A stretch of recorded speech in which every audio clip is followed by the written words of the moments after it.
이사야 53장은 고난받는 종에 대해서 예언을 해주고 계시고요. 이사야 54장은요 고난받는 메시아 종을 통해서 이루어지는 복음을 또 예언을 해주십니다. 그리고 55장에서 하나님은 메시아를 통해서 이루신 이 복음으로 우리를 초청하여 부르시죠. 1절 말씀에 오호라 너희 모든 목마른 자들아 물로 나오라. 돈 없는 자도 오라.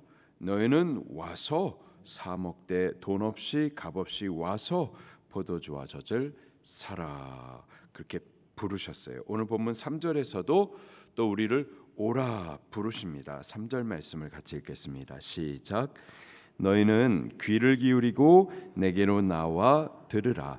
그리하면 너희 영혼이 살리라. 내가 너희를 위하여 영원한 언약을 맺으리니 곧 다윗에게 허락한 확실한 은혜니라. 아멘. 하나님께 가까이 나오라. 와서 귀를 기울이고 들으라 말씀하십니다. 우리가 하나님께 가까이 나와 귀를 기울여 하나님의 말씀을 들으면 어떻게 되는데요? 기록하기를 그리하면 너희 영혼이 살리라. 우리가 가까이 주 앞에 나와서 귀를 열어 주의 음성을 들을 때에 우리 영혼이 살아납니다. 믿으십니까?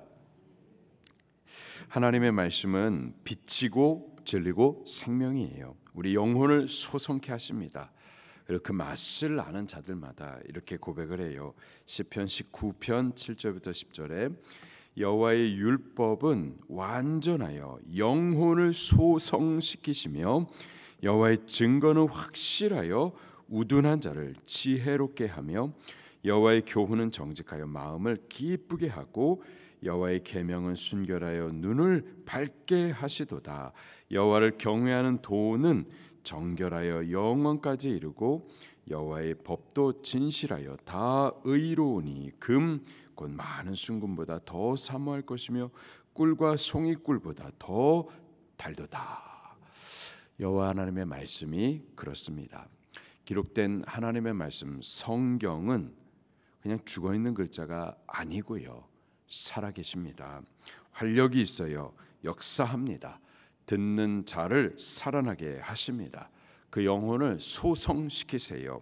여호와께 가까이 나와 귀를 기울여서 그 말씀을 듣고자 하는 자 그들의 영혼이 살아납니다.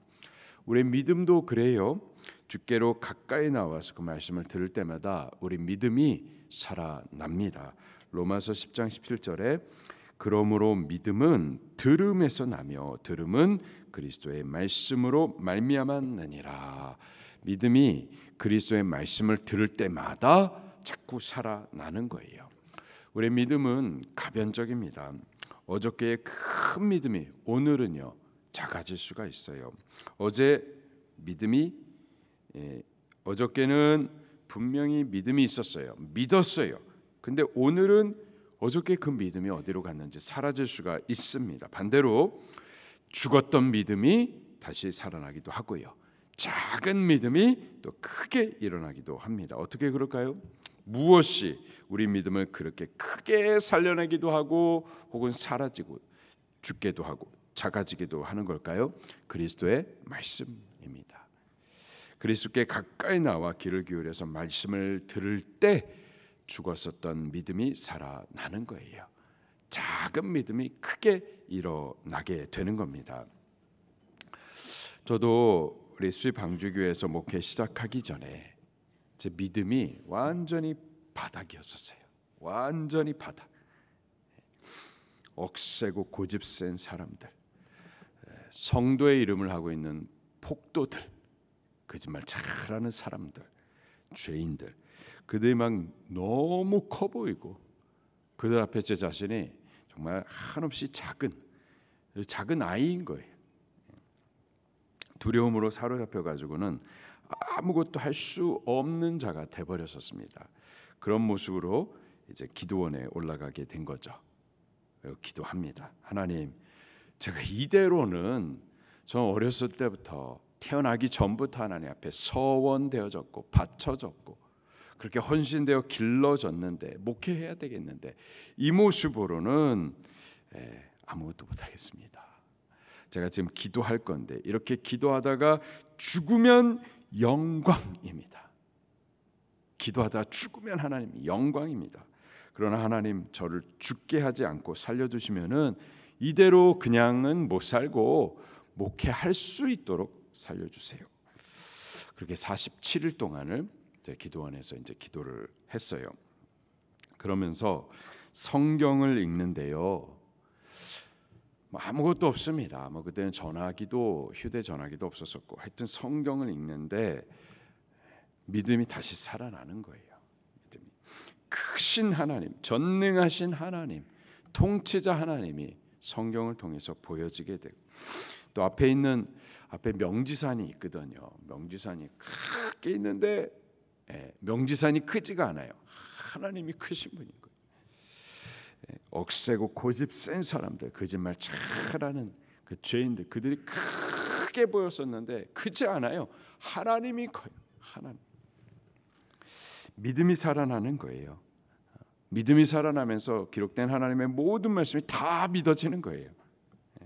믿음이 살아나면서 영혼도 다시 소성이 됩니다. 눈이 밝아지고요. 지혜도 밝아지고요. 이제 분별하게 되어지고요. 죽지 않고 목회할 수 있도록 하나님께서 나를 살리시는구나 느껴지기도 하고요. 어떻게 그렇게 살아나느냐? 여호와의 말씀에 귀를 기울여 들을 때 우리 영혼이 살아납니다. 소성케 되어지는 거예요.